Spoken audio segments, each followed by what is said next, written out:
Welcome back to another edition of Fly Tying for Beginners with Jim Misiura. Today I'm going to show you how easy it is to make a Perdigon fly. Now the Perdigon fly, here I have a zebra midge Perdigon. They're designed to sink fast and cut through the water in fast water and get down to the bottom really quick. And they're also very good when in high pressure areas where there's a lot of fishing pressure. And generally these flies are size 16, 18, very small and very heavy, so they get down there really fast through the water column. And the trout, the smaller the fly, the less chances they are to inspect it or deny it because it's so small. But here's a sample of some of them. We got on the end here, we have a synthetic body, this orange or red one, then another of the zebra style, and another zebra style with a hot head, and then there's another quill body one. There's a quill body one. There's a quill body one. You can't see them that great. There you go. That's better. And then the next one here has a, over here, has a hot spot with a tinsel, flashy tinsel rib. And then another quill body one, synthetic quill body one. And here's a pink one. I used pink thread and I covered that with pearlescent tinsel, and it comes out pink. And here's another one. This is a good example of the quill body. This could be a it has a hot spot also, but that could be a caddis larva. But then, you know, you don't have to make them all. Here's one with a quill body, and I actually used emu herl on the front there to make it look more like a caddis. And then on the end, here's one. On the end here, this is a size 16 scud hook, and you can see that it's much smaller compared to the others where it was a size 8 jig hook, but you just don't use that much. They also, the Perdigon flies also tend to have big gaps, the big hook gaps. That the gap is the distance between the point and the shank. So you can get away with using a bigger hook and making a smaller fly on it. So I'm going to go ahead and exchange this one that's in here. This is a hot spot zebra style, and usually you put just a little wisp of tail on there. This has a little bit more tail because it's, like I said, it's a bigger one. I'm going to make one that is another size 8 jig hook, just because it's easier to demonstrate that way on the video. Like I said, you can tie these down to size 18. You could even go smaller if you want. So I have the jig hook, and I have a 3mm tungsten bead on there. I'm going to put that in my vise, and I'm going to tighten that down nice and tight. This vise is a Pueblo vise from Colorado Fly Works. So we got that nice and tight. Now I'm going to take some 20 thousandths lead-free wire. If I could find the end of it. And these Perdigon flies are used a lot by competition fishermen because they get down there fast. And when you're fishing with the Perdigons, you know, you're Euro nymphing. You don't have any fly line on the water. You're using just all leader and right in front of you. So you have a light leader. They usually use a fluorocarbon leader that kind of disappears. It's more flimsy. It cuts through the water quicker. and helps that fly to get down there really fast. So we're going to put about 10 or 12 wraps of this wire on here, the lead-free wire. And the reason I'm doing that, well, two reasons. I am getting even more weight on the hook shank so it gets down even quicker. But also, it helps me when I'm building a taper on the fly. I'm going to make one with a... I'm going to make a hot head so you can see the thread easier. This is going to be red. I'm going to start in back of those lead wraps. You see how it's coming out, and when you start wrapping in back of the lead wraps, kind of push it so it pushes the lead wraps to the front and inside the head of the bead. So we just give it a quick couple of turns on there just to secure that. I'm going to break that off now. Then I'm going to come back just a short distance, just like right there. Just I'm barely inside the point of the hook. Like I said, most of the Perdigon flies have tails, but not much. So I'm just going to take, being that this is a big one, I'm going to take about maybe a half a dozen. When you get to the smaller ones, it's like 2 or 3 barbels is all you need. Just a little wisp of tail. They don't generally want anything else on there. They want that aerodynamic or hydrodynamics go through the water, nothing resisting it, holding it up. I'm going to make that tail about the length of the body, something like that. We're going to go ahead and secure that.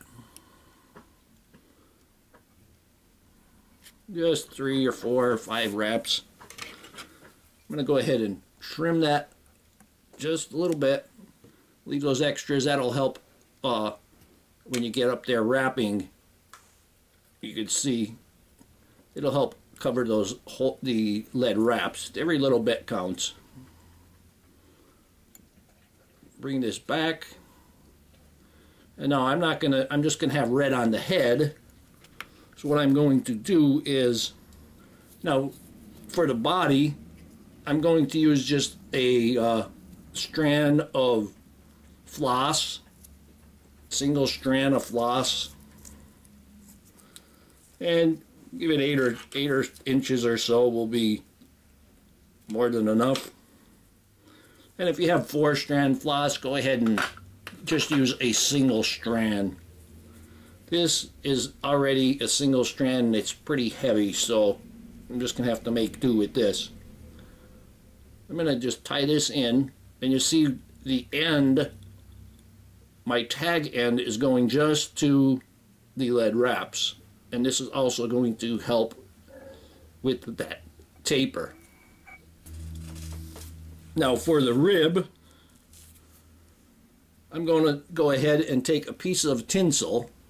And this is holographic tinsel, and this is about, it's less than 1/8 of an inch. This is bigger than a 1/16, less than 1/8, 3/32. And it has orange on the other side. When you have 2 colors of tinsel, the color that you want to show is the color that you put away from you. So I'm looking at the orange side here. And you can see the orange is on this side, right there. Now I'm going to just go ahead and try to make some nice even wraps and bring this up. And I'm going to put, since there's still a little step, I'm going to go back and forth here a little bit, not as much. I'm not going to go as far back, and then I'm going to come up forward again. And now I'm going to cover most of the lead wraps just so my floss does not get stuck, does not go in between the lead wraps. We're going to leave that thread up the front here. I'm going to take my floss and I'm going to wrap this. And when you're using floss, I'm sure that a lot of the scene, it kind of looks like it's getting frayed or anything, but if you go ahead and wet that floss, it tames it very, very nicely. So I'm going to go ahead and wrap this.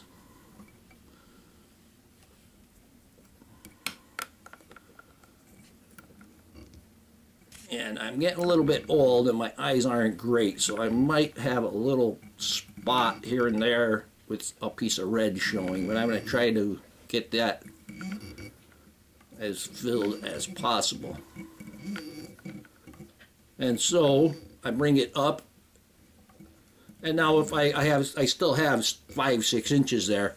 Now I can actually build a taper with this. Let me get one more. There we go.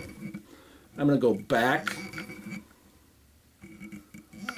And this floss, using floss is nice because it's nice and flat.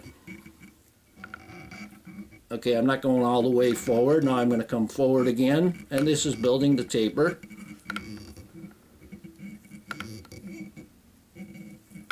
Yeah, there, I had one little wild one there. Floss will actually break in your hands, especially if you have dry, chapped hands. We're going to get that right to the front, and now I'm going to secure that. Going to go ahead and wrap this. I'm just holding that because when I wrap tight, it's good to hold it. You won't be getting it moving around. Just put 4 or 5 wraps on there. I'm going to trim off the excess. And you can see there's a couple little wisps of floss. Now, carefully, I'm actually going to hold my thread, and you could, you know, just give it a quick little burn, and that'll take them right off. Okay, now I'm going to take the tinsel, and when I wrap it, you can see the orange, and the orange is going to be on the bottom. And I'm going to wrap this fairly tight, make sure that tail doesn't roll. You could actually stretch tinsel, but it also takes the color out of it, or the finish off it. And I'm going to bring that tinsel wrap right up to the eye itself again. And I'm going to tie that off.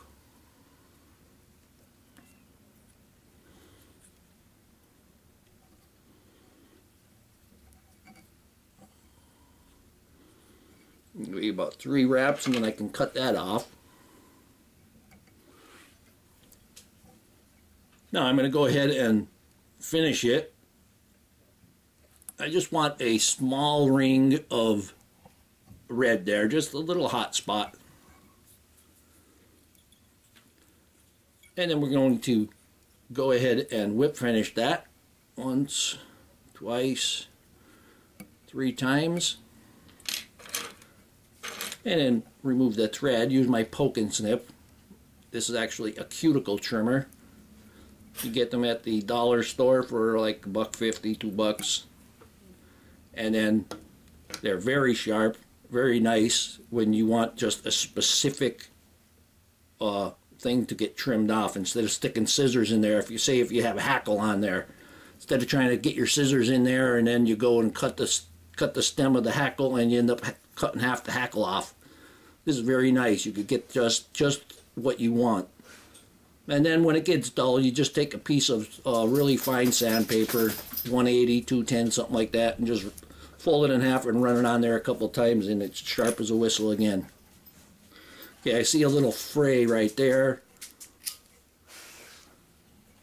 And it's gone. Now, you can just put head cement on this and use this the way it is, but if you want it to get sink even quicker and have less resistance on the water, you can coat the whole thing a few times with Hard as Nails Sally Hansen, or you could go ahead and use UV resin.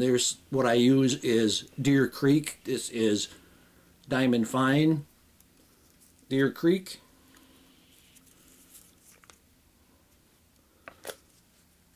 These bottles might be a little bit expensive, but you get a real lot. I mean, you make a lot with it.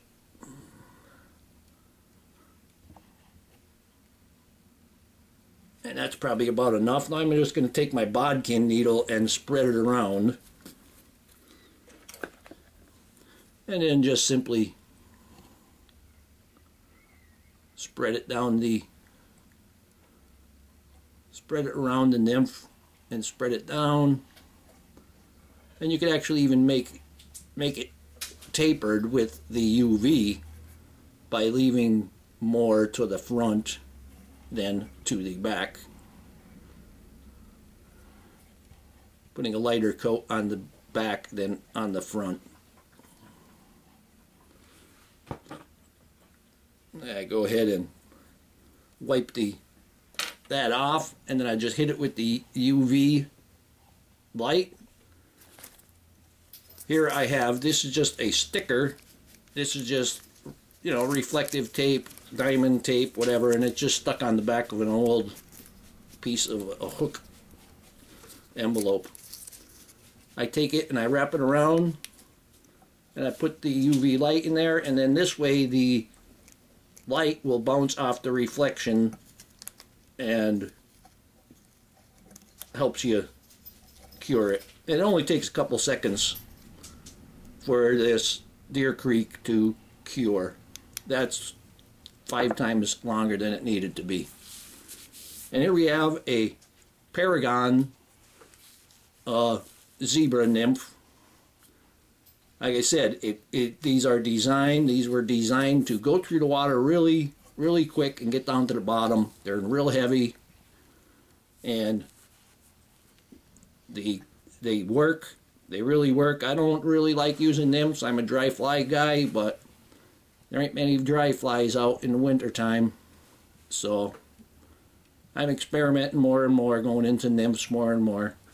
But okay, I hope that you learned something from this video. Hope that you would subscribe to my channel. Please refer me to your friends. Leave comments, questions, suggestions. And most of all, I thank you very much for watching my videos.